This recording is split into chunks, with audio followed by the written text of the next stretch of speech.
السلام علیکم زما ګرانو او زړه ته رانږدې مینهوالو، نن مې داسې په زړه پورې اپلیکیشن تاسو برابر کړی ده. خدای دې وکړي چې اپلیکیشن حتمي او ضروري وګورئ او ترې خوند واورئ. فیسبوک ته څنګه رنګ ورکولی شو، فیسبوک ته دوستان څنګه رنګ ورکولی شو. دوستان تاسو کوشش وکړئ چې زموږ د یوټیوب چینل د ځان سره لومړی سبسکرایب کړئ. تاسو په سرچ کې ولیکئ غلام فاروق اوپن کړئ او دا سبسکرایب د ګران دوستانو داسې سبسکرایب کړئ او تر څنګ د ګنټې نشان ووهئ چې د راتلونکو نورو ویډیوګانو نه هم تاسو خبر شئ. ګران دوستانو کوشش وکړئ چې زموږ ویډیو تر پایه وګورئ او ویډیو نه خوند واخلئ. فیسبوک ته څنګه رنګ ورکولی شو، لومړی به موږ لاړ شو پلی سټور ته.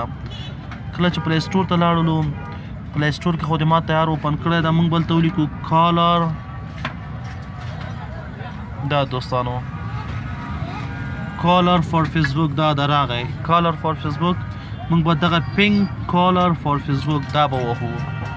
دا هم چې کله ووهو دوستانو، دا هم چې کله ووهه ټیک مارک هم که نو هغې نه بعد به موږ ته راشي انسټال. ما اوس انسټال کړی، تاسو بیا ځان ته انسټال کړئ. زه یې اوپن کوم. کله مو چې اوپن کړه دا ته راځي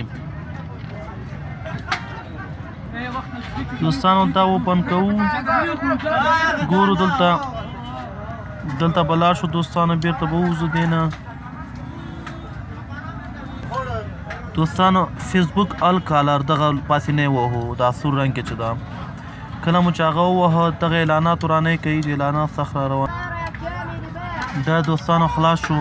تاسو اوس ګورئ په دې رنګ کې ده او دا زیړ رنګ ته دلته زیړ رنګ حتمن انتخاب ده. ځکه وختي ما دا کار پکې کړی او مغه نه انتخاب ده. تاسو ګورئ دوستانو.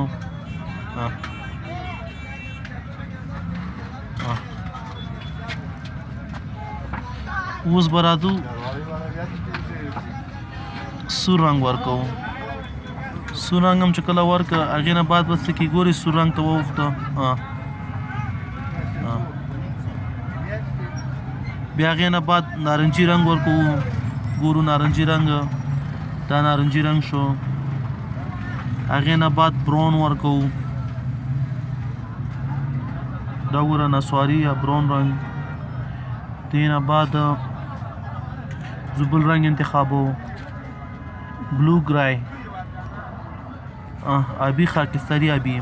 دا وګورئ ورونو، دا بل رنګ شو. دا